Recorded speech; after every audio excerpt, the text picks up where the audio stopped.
дело в том, что у нас на портале, в эти дни, да, дни автономии Республики Крым, крымские политики высказывали свое мнение по поводу автономии. Да, и хотелось бы услышать от вас, Василий Иванович, мнение, как вы расцениваете нынешнюю автономию, соответствует ли она интересам крымско-татарского народа, да, способна ли она их, способны ли реализовать эти интересы в пределах данной автономии, да, либо нужно создавать крымско-татарскую автономию. И в частности, ваше отношение, в контексте этого, да, ваше отношение к декларации второго края о суверенитете крымско-татарского народа, нужно ли добиваться его исполнения, как вы относитесь к этой декларации? Какую вы видите автономию и ваше отношение к декларации? Понятно. Если это интересно сообществу, я готов ответить на эти оба вопроса. А если нет, я могу ответить персонально. Вопрос задан, я готов ответить.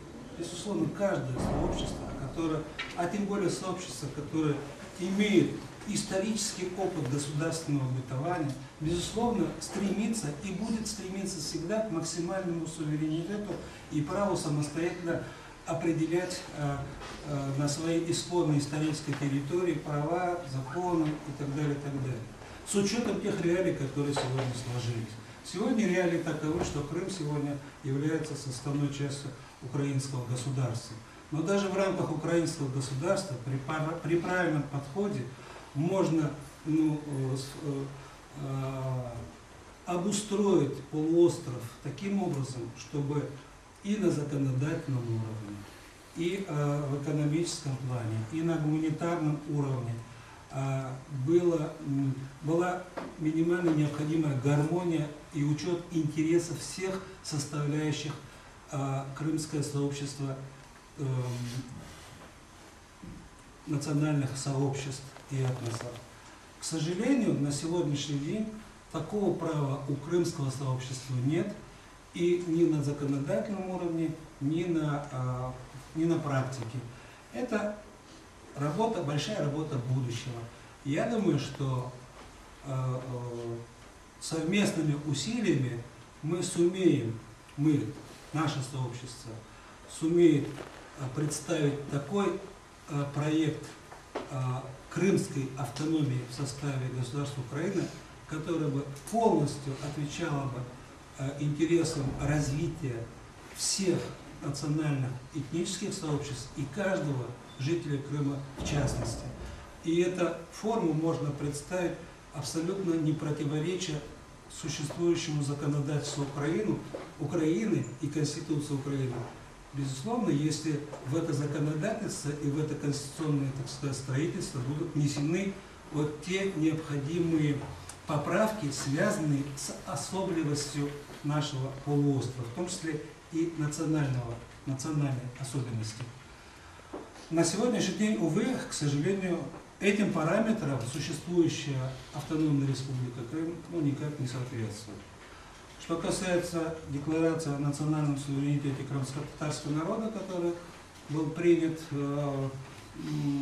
вторым Курултаем крымско-татарского народа, к этому документу надо относиться как к декларации, как намерение что-то делать в рамках выполнения тех решений, тех требований, и тех ожиданий, с которыми наш народ возвращался на свою историческую родину.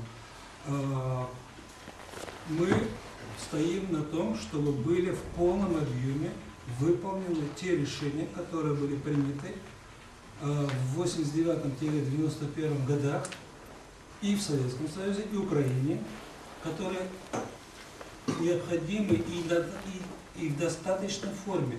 А при развитии и принятии их нынешней украинской властью в достаточной форме обеспечивали бы все наши национальные и гражданские права и, наконец-таки, обеспечили бы равноправие и сообществ, и гражданское равноправие в Крыму. Увы, могу только одно сказать, что эту декларацию, как и многие другие документы, которые были приняты на общенародном уровне, руководство представительного органа положило под сукно и не сделало его действующим документом и руководством действующим. И даже допустила такого, так сказать, Но я не могу какое-то помягче слово назвать такой наглости, когда президент Ющенко потребовал от крымских татар отказаться от фундаментальных принципов этой декларации. Поэтому я рассматриваю декларацию как руководство к действию, которое бы восстанавливало наши права. Закон о восстановлении прав и реабилитации крымско-татарского народа – это и есть будет практической реализацией положений этой декларации.